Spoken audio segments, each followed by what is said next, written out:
하나님의 말씀 히브리서 1장 1절 말씀 보시겠습니다.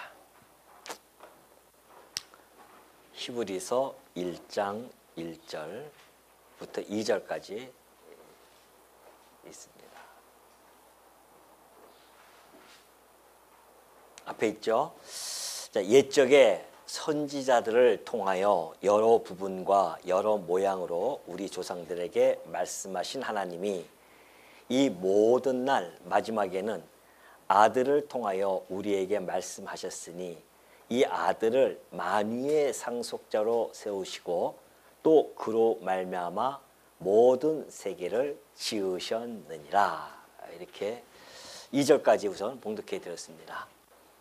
지난 시간에 우리 살펴보았듯이 성경의 기록 목적을 우리가 말씀을 통하여 확인한 바가 있습니다. 영생을 얻기 위하여 우리에게 영생을 주시기 위하여 성경을 기록해 주셨고 또한 그것을 교육하여 하나님을 경외케 하기 위한 것임을 저희가 확인한 바가 있죠. 오늘은 계속해서 성경 구조에 대해서 살펴보도록 하겠습니다. 우리가 성경 구조를 안다고 하는 것은 매우 중요합니다. 왜냐하면 성경 해석을 할 수 있는 아주 중요한 기본 원리가 그 구조 속에서 담겨져 있기 때문에 그래요. 성경 전체에 대한 어떤 포괄적 시각을 가져야만이 우리가 부분적인 내용들을 해석할 수가 있고 이해할 수가 있습니다. 성경의 전체적인 이런 구조를 갖지 못하면 자칫하면 우리가 부분적인 해석에 함몰되어지면 자기 유익을 위한 해석이 되어질 수 있고 이것이 곧 이단들이 많이 성행하는 그러한 해석법입니다. 그래서 자칫하면 성경이 이어령 비어령처럼 귀에 걸면 귀걸이, 코에 걸면 코걸이가 되어지는 그러한 해석으로서 성도들을 미혹하는 그런 경우가 참 많이 있거든요. 그렇기 때문에 오늘 우리가 성경 전체를 한눈으로 파악할 수 있는 구조를 가지고 있다고 하는 것은 우리들에게는 참으로 유익하지 않을 수가 없습니다. 오늘 저희가 그 성경 전체의 구조를 한번 천천히 살펴보도록 하겠습니다. 방금 봉독해 드렸듯이 우리 히브리서에 보면은 옛적에 그러죠. 옛적은 그 구약 시대 때 아닙니까? 선지자들을 통하여 여러 부분과 여러 모양으로 조상들에게 말씀하셨다고 했습니다. 하나님께서 선지자를 택했죠. 우리 지난 시간에 또 살펴보았듯이 구약은 선지자를 택했고요. 신약은 그 뒤에 보면은 마지막 날에는 아들을 통하여 그렇게 되어 있습니다. 그러니까 신약 시대 때는 아들이 오셔서 직접 말씀해 주십니다. 그리고 사도들을 불러서 또 말씀해 주셨죠. 그래서 선지자들과 사도들을 통하여서 성경이 기록이 되어집니다. 자, 여기서 얘기했듯이 선지자들을 통한 여러 부분, 여러 모양이라고 그렇게 설명을 해주고 있죠. 그 여러 부분과 여러 모양은 방식입니다. 여러 가지 방식으로 계시를 해주는데 여러 부분으로 나눠져 있죠. 그걸 예수님이 누가복음 24장 44절에 보면 또 이르시되 내가 너희와 함께 있을 때에 너희에게 말한 바 곧 모세의 율법과 선지자의 글과 시편에 나를 가리켜 기록된 모든 것이 이루어져야 하리라 한 말이 이것이라. 이것은 이제 예수님께서 그때 당시 히브리어 성경이 이렇게 구조가 되어져 있었어요. 모세의 율법, 선지자의 글, 시편. 그러나 이제 신약까지 다 완성이 되어지고 나서 우리들에게 올 때는 하나님께서 이 성경을 배열까지 해 주셔가지고서는 지금의 이 성경이 우리 손에 들려진 겁니다. 이걸 한번 잠깐 살펴보도록 하겠습니다. 자,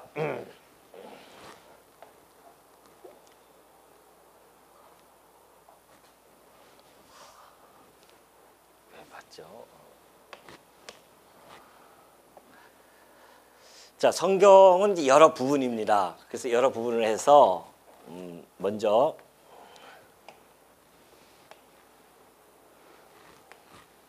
이렇게 구약이 4부분으로 되어져 있죠. 첫 번째는 지난번에 아마 로마서 할 때 제가 말씀드렸는데 오늘 좀 더 자세하게 좀 풀어서 설명해 드리도록 하겠습니다. 자, 율법서입니다. 물론 이것은 역사서 안에 들어가져 있어요. 창세기서부터 에스더서까지가 역사서인데 그 안에 포함되어 있는데 오늘은 좀 세분화시켜서 말씀을 드려야 되기 때문에 이렇게 율법으로 나눴습니다. 율법이 있고 그다음에 여러 부분이라고 했으니까 그다음에 역사서가 있습니다. 역사서가 있고 시서가 있죠. 예언서가 있습니다. 이렇게 구약은 크게 네 부분으로 나눠져 있고요. 신약은 마찬가지입니다. 신약도 이렇게 되어 있고 그 다음에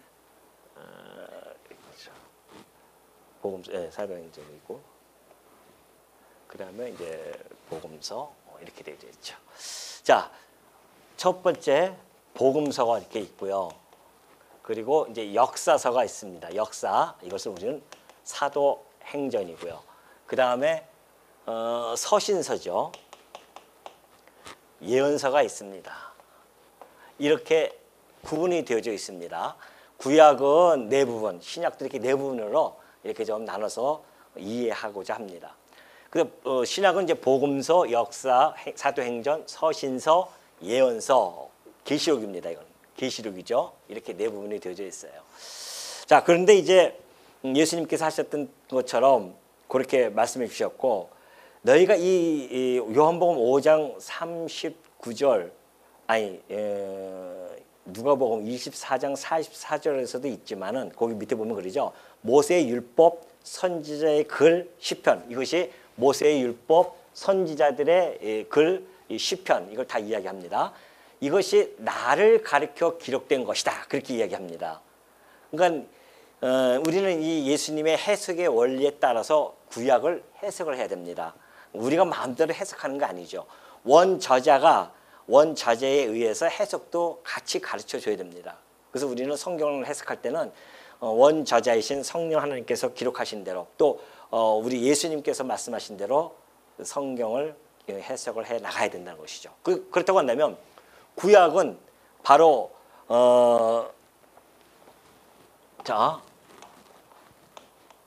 오실 메시아 증언이다. 이것이 이제 곧 신학적으로는 언약이라고 하죠. 이렇게 되어져 있습니다. 예수님이 직접 말씀하신 거죠. 이 구약은 내게 대하여 증거한 것이야. 메시아에 대하여 증언한 것이다 하는 겁니다. 그러니까 율법도 메시아에 대해서 증언한 것이고요. 역사서도 마찬가지입니다. 그러니까 성경 모든 해석의 종점은 어디로 가야 됩니까? 예수님에게 가야 됩니다. 메시아에게 가야 돼요. 왜? 메시아 오실 메시아를 증언했으니까. 그러면 신약 성경도 마찬가지 아니겠습니까? 신약 성경도 예수님이 이 땅에 오셨어요. 이제 그걸 증언했기 때문에 바로 오신 그리스도 증언입니다. 이것을 우리가 신학적으로는 성취라고 그렇게 이야기하죠. 자, 오실 메시아 증언, 메시아나 그리스도는 똑같은 이야기라고 했습니다. 메시아는 히브리어고요. 그리스도는 헬라어죠. 똑같아요. 기름 부음 받은 자라는 뜻을 가지고 있습니다. 이렇게 예수님이 직접 구조와 목적, 그 해석의 원리도 잘 가르쳐 줬기 때문에 우리는 이걸 가지고서는 하나하나 살펴볼 수가 있죠. 그렇다고 한다면 율법은 도대체 어떻게 오실 메시아를 증언하고 있는가에 대한 이야기입니다. 율법이 오실 메시아를 증언한다고 한다면 알아야 될 거 아닙니까? 그래서 우리는 간략하게라도 요약적으로도 알아야 됩니다. 자, 율법의 대강령이 뭐죠? 하나님 사랑이에요. 그리고 이웃 사랑입니다. 이것이 율법의 대강령입니다. 그리고 이 하나님 사랑과 이웃 사랑을 잘 지키면 뭘 받아요? 복을 받아요. 못 지키면 저주를 받습니다. 이것이 율법이에요. 그 이스라엘 백성들을 출애굽을 시켜서 시내산에서 이 율법을 주십니다. 율법을 주시고 하나님 사랑하고 이웃 사랑해 라고 했더니만 이들이 이것을 도저히 지킬 수가 없었습니다. 근데 하나님의 본심은 이 율법을 통해요. 너희들은 하나님의 사랑, 나를 사랑하고 이웃을 사랑할 수 없는 존재야 라는 것을 깨우쳐 주기 위해 사실은 주신 거거든요. 그러니까 이 율법이라고 하는 것은 우리 인간들은 도저히 지킬 수 없는 그런 법을 하나님이 주셨습니다. 그럼 왜 그렇게 주셨을까요? 그것이 바로 하나님께서는 이 사랑, 이 율법을 완성시키러 곧 성취할 자가 따로 있다는 겁니다. 너희들은 못하지만 하나님 아들이신 그리스도 메시아가 와서 하나님을 사랑하고 이웃을 사랑해 줄 거야. 이것에 대한 증언이었다는 겁니다. 그러니까 진짜 예수님이 이 땅에 오셔가지고서는 하나님 사랑을 못한다고 하는 것은 아담도 하나님 사랑 못했기 때문에 범할 거거든요. 금과법을 범해버렸잖아요. 지키지 못했단 말입니다. 그것처럼 그래서 저주를 다 받았단 말입니다, 인간이. 근데 예수님이 오셔서 십자가에서 직접 저주를 받으셨어요. 그래서 우리가 못 지킨 그 값을 직접 저주받아서 해결해 주셨습니다. 그런데 놀랍게도 하나님의 신묘막측한 섭리는 여기서 나타나는데 그 십자가상은 저주만을 선포한 것이 아닙니다. 뭐가 선포되어졌어요? 복도 선포가 되어진 겁니다. 뭘? 하나님이 하나님을 사랑해서 순종함으로 십자가에서 죽으시고요. 이웃사랑, 우리를 사랑했기 때문에 십자가에서 죽으셔서 그걸 온전히 지키셔요. 그래서 우리들에게 복도 선포해 주신 겁니다. 그러니까 십자가 안에는 뭐가 보여야 됩니까? 두 가지가 보여야 됩니다. 저주만 보이면 안 돼요. 그 안에 복도 보여야 된단 말이죠. 야, 하나님이 이 십자가 사건, 이 나무 하나 가지고서는 놀라워요. 그러니까 이 십자가 사건은 나무에 달려마다 저주를 받는 건데, 왜냐하면 아담이 나무에 달려 선악과를 먹고서는 저주를 받았단 말입니다. 생명과도 나무예요. 그러니까 이 십자가는 선악과와 생명과가 함께 공유되어진 그런 나무의 하나의 상징적으로 보여지는 겁니다. 그래서 예수님께서 선악과 때문에 십자가에서 죽으시고 생명과를 우리에게 주시기 위해서 십자가에서 죽으시는 이 놀라운 사건이 여기서 벌어지는 것이죠.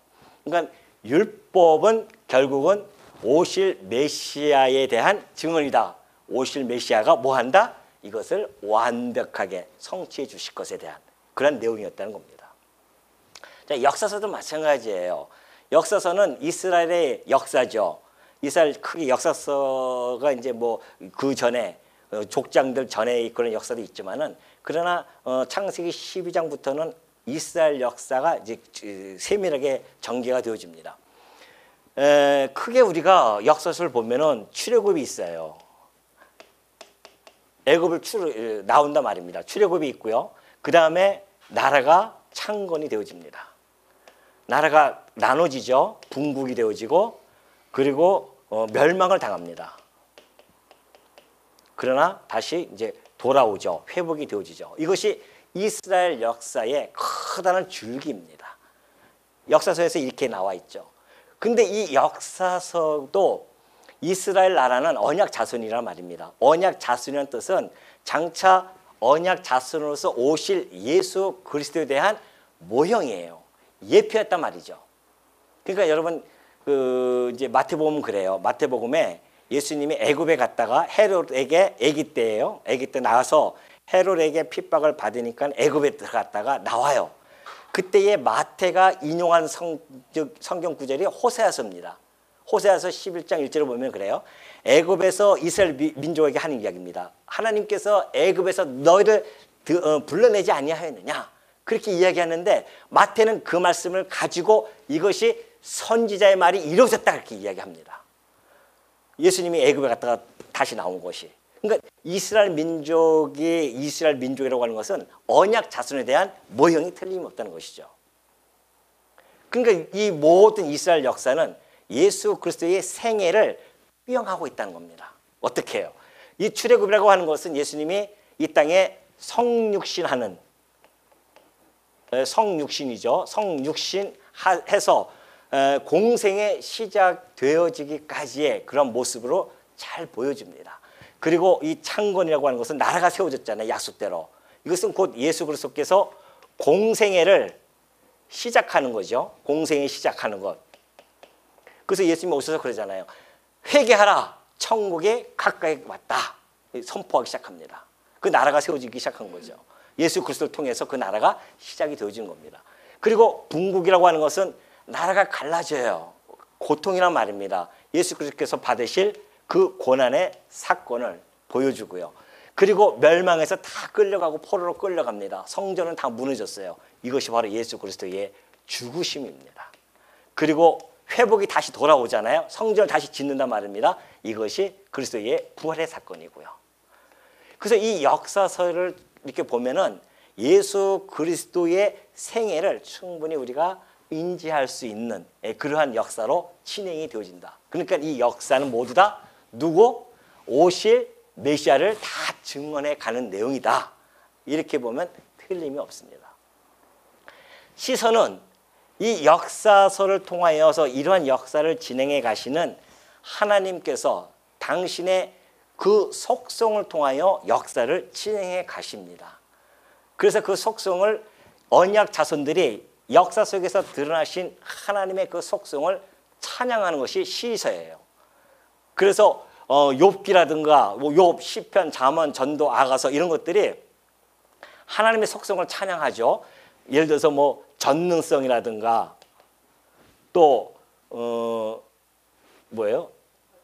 신실성,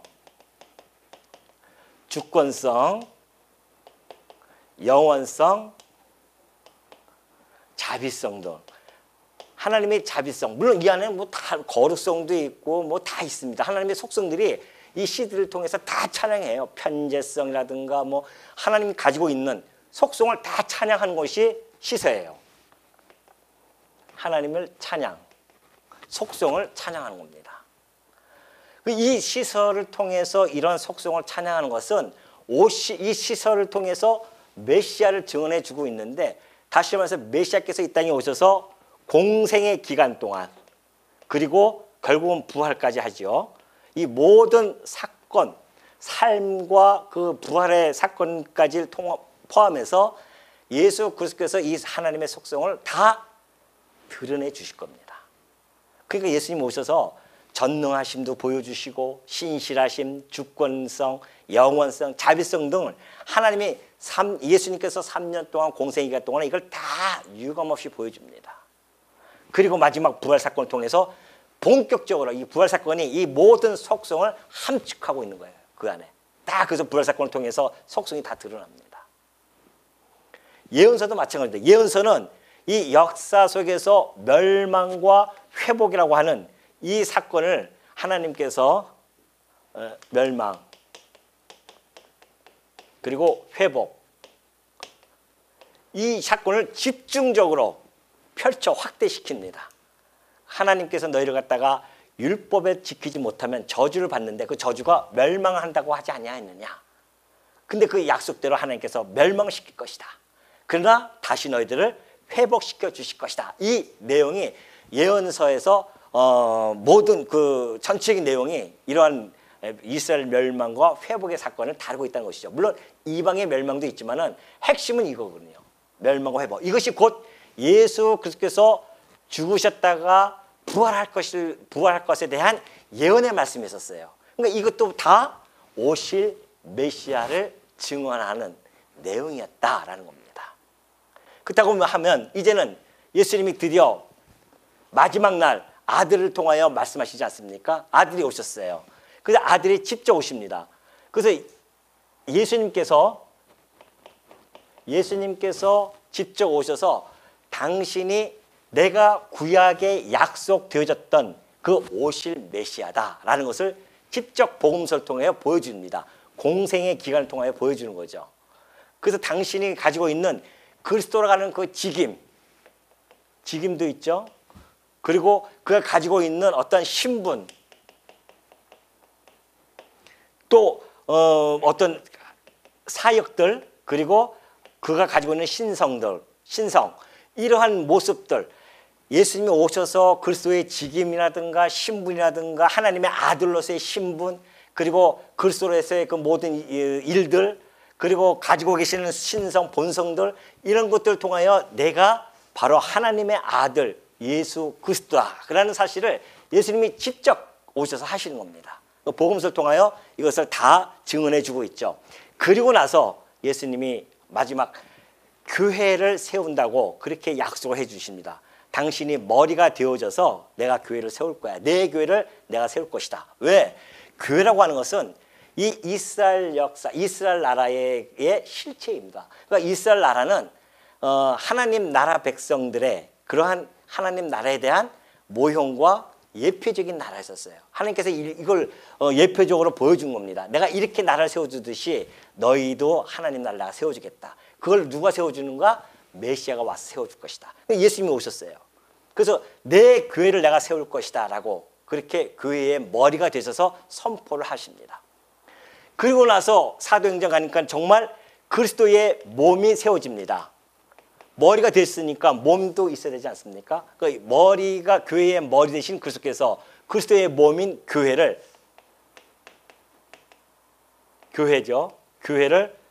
창립하여 나가십니다. 세웠어요, 교회를. 그 교회를 세우고 나서 약속대로 음부의 권세가 이기지 못하는 그러한 교회를 세워주신다고 했는데 그 약속이 이루어지죠. 그 사도행전을 보면은 교회 설립이 쫙 이루어집니다. 그런데 어떤 방식으로 이것이 세워지냐면은 하나님께서 부르셔요. 소명한단 말입니다. 부르셔서 직접 부르신 다음에 중생을 시키십니다. 영혼을 거듭나게 해요.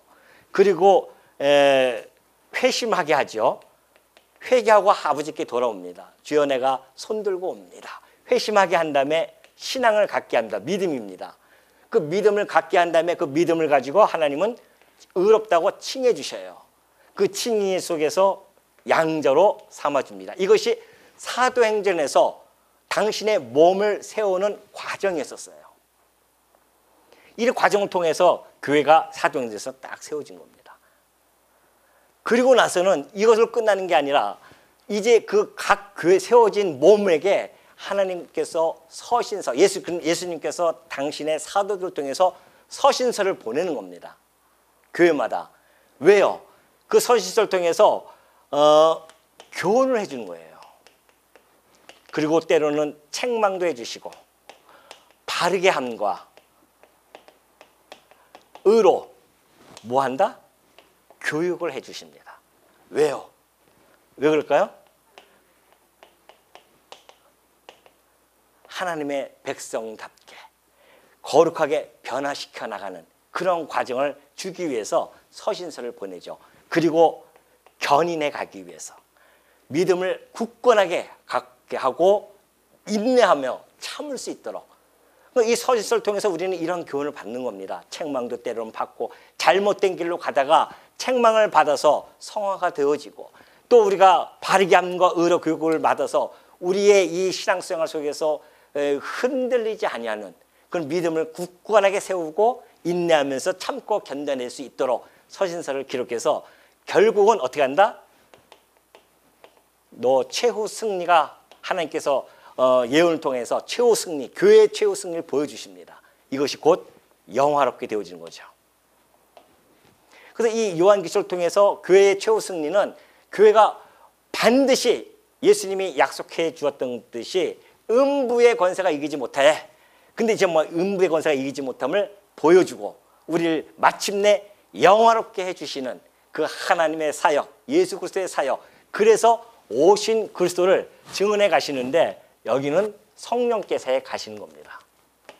예수님께서 지상 사역을 해주시고 천상에 올라가셔서 성령을 보내셔서 천상 사역을 해주시는데 이 성령을 통하여 이런 역사를 진행해 감으로 말미암아 내가 바로 오신 그리스도다라는 것을 증언해 주는 것이 신약 성경입니다. 이것이 이제 신구약 성경의 전체적인 구조예요. 그래서 우리가 이 구조를 알고 있어야 성경을 어느 곳에 보든지 간에 우리가 잘못된 해석으로 가지 않도록 안전장치가 잘 되어져 있다는 겁니다. 자, 그러면 이제 내용이 이렇게 되어져 있습니다. 이게 내용입니다. 성경, 구약과 신약의 성경 내용의 핵심이 누구다? 예수 그리스도다. 그러면 이제 구약의 주제가 있습니다. 구약의 주제는 곧 하나님은 여호와. 이것이 구약의 주제예요.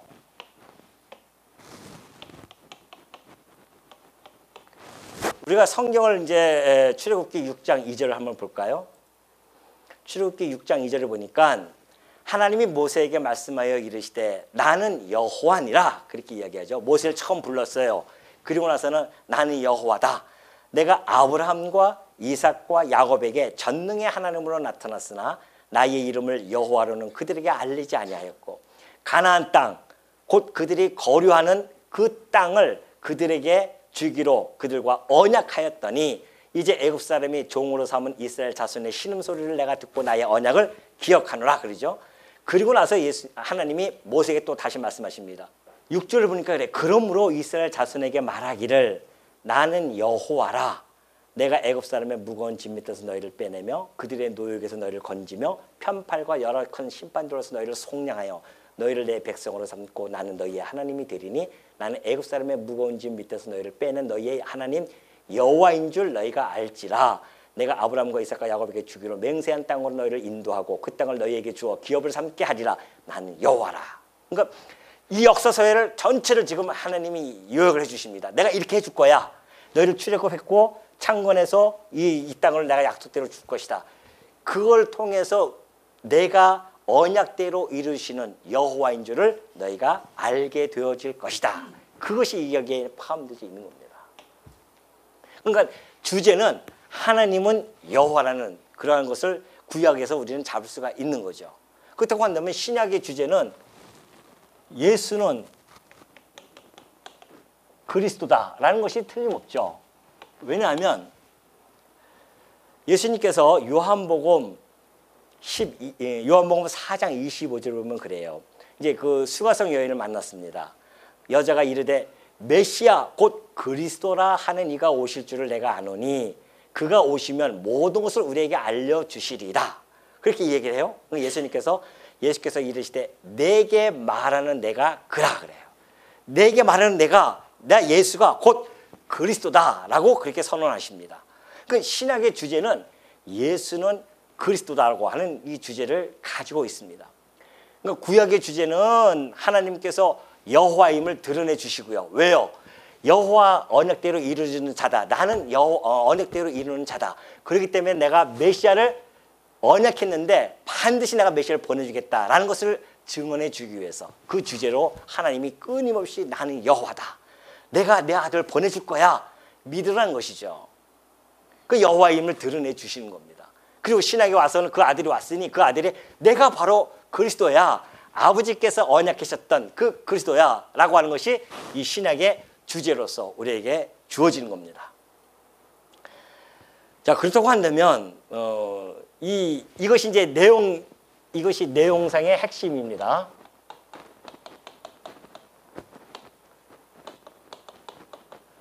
누가? 메시아가 그리스도가 내용상의 핵심이에요. 그러면 이 내용상의 이 핵심을 통하여서 사실은 성경에서 목적하는 바가 있습니다. 그 목적성의 핵심은 누구냐면은 바로 하나님이십니다. 하나님.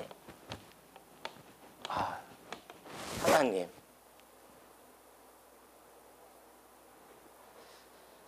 자, 이 내용상의 핵심인 그리스도를 통하여서 드러내고자 하는 것이 있습니다. 그것이 바로 요한복음 12장 28절에 잘 나타나 있어요. 아버지여, 예수님께서 하시는 말씀입니다. 아버지여, 아버지의 이름을 영광스럽게 하옵소서 하시니 이에 하늘에서 소리가 나서 이르되 내가 이미 영광스럽게 하였고 또 다시 영광스럽게 하리라 하시니, 그리고 나서 13장 32절에 보면 그가 나간 후에 예수께서 이르시되, 이제 유다가 나갔어요. 예수께서 이르시되 지금 인자가 영광을 받았고 하나님도 인자로 말미암아 영광을 받으셨도다 그래요. 그러니까 예수님이 오셔서 이 모든 것들을 약속대로 이루어 나가시는 것은 누구의 영광을 위해서? 하나님의 영광을 위해서. 그럼 하나님의 무슨 영광? 그것이 바로 존재와 속성의 영광이라는 겁니다.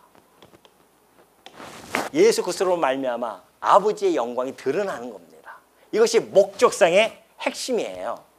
하나님의 목적입니다. 예수 그리스도를 통하여 하나님의 영광이 드러나는 거죠.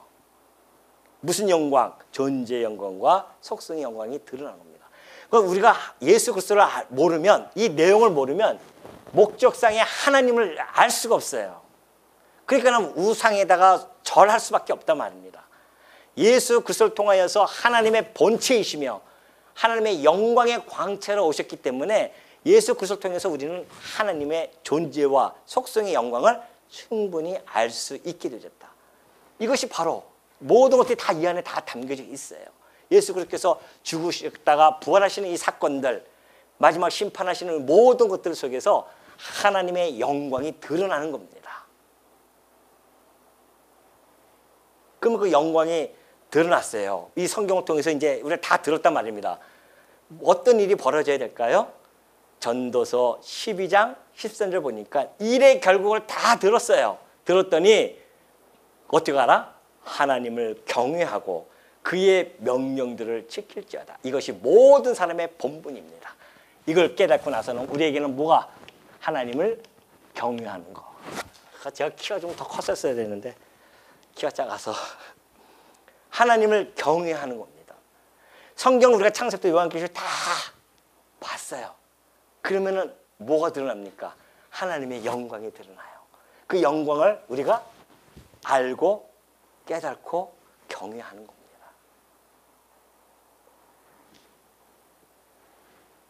경외한다고 하는 것은 두려워하고 공경하는 겁니다. 하나님 정말 살아계시구나. 하나님이 이러한 분이시구나. 그걸 깨닫고서는 공경하지 않을 수가 없죠. 두렵지 않을 수가 없단 말입니다. 그러니까 내 마음대로 멋대로 막 살다가도 하나님의 살아계심이 기억나면 두려워서 내 뜻대로 아니라 하나님 뜻을 분별하기 원하고, 그래서 하나님 뜻이 무엇인가를 말씀을 통해서 다시 뒤적이면서 찾을 수밖에 없는 겁니다. 하나님을 경외하는 모습이 그렇게 나타나는 것이죠. 뿐만이 아니라 시편 146편 1절을 보니까 할렐루야 내 영혼아 여호와를 찬양하라. 나의 생전에 여호와를 찬양하며 나의 평생에 내 하나님을 찬송하리로다. 하나님의 영광을 알게 되어지면 찬양이 나올 수밖에 없습니다. 찬송할 수밖에 없어요. 하나님의 놀라운 존재의 영광과 속성의 영광이 드러났는데 어찌게 인간이 무덤덤하게 그렇구나라고 그런 인간이 있나 말이죠. 하나님이 살아계셔서 역사를 이 창조 섭리와 이 창조 사역과 이 섭리 사역을 통해서 당신이 어떤 분이 다 드러났는데 피조물인 인간이 어떻게 가만히 있을 수 있어요? 그러니까 그분을 경외할 뿐만이 아니라 생전에 평생에 그 하나님을 찬송하면서 살아가는 것. 이것이 오늘 이 시대에 우리가 말씀을 보는 목적이란 말입니다. 끊임없이 우리 말씀만 보면 뭐하냐 말이죠. 공부만 열심히 하면 뭐예요? 1년, 2년, 3년, 10년 동안 맨날 열심히 공부를 한대. 근데 그 삶에서 변화가 안 주어진다? 문제 있는 거 아니에요? 잘못 배운 거죠, 그거는. 반드시 변화가 주어진다니까요. 하나님을 두려워한다 말입니다. 하나님을 두려워하지 않으니까 자기 멋대로 해석하고 막 이렇게 살아가지. 하나님 두려워하는 자는 진정 자기의 삶을 뒤돌아볼 수밖에 없고요. 그 하나님을 두려워하는 자는 하나님을 찬송하면서 살아갈 수밖에 없습니다. 이것이 우리가 말씀을 상고하는 이유가 아니겠어요? 이 말씀을 통해서 구약을 통해서 예수 그리스도를 발견하고 신약을 통해서 예수 그리스도를 믿게 되어지고 결국은 하나님 그를 보내신 하나님을 우리는 찬송하면서 경외하면서 산다는 것. 이것이 이 성경 구조에서 우리에게 보여주고 있는 목적이라는 것을 여러분 마음속에 꼭 간직하시고 성경 어디에 보든 간에 그 말씀을 통하여 감동과 감격이 주어진다고 한다면 오로지 이 모든 것을 섭리해 가셨던 하나님께 영광을 돌려드리고 그리고 그분만을 경외하면서 찬송하는 주의 종들 되어주시기를 당부드립니다.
것이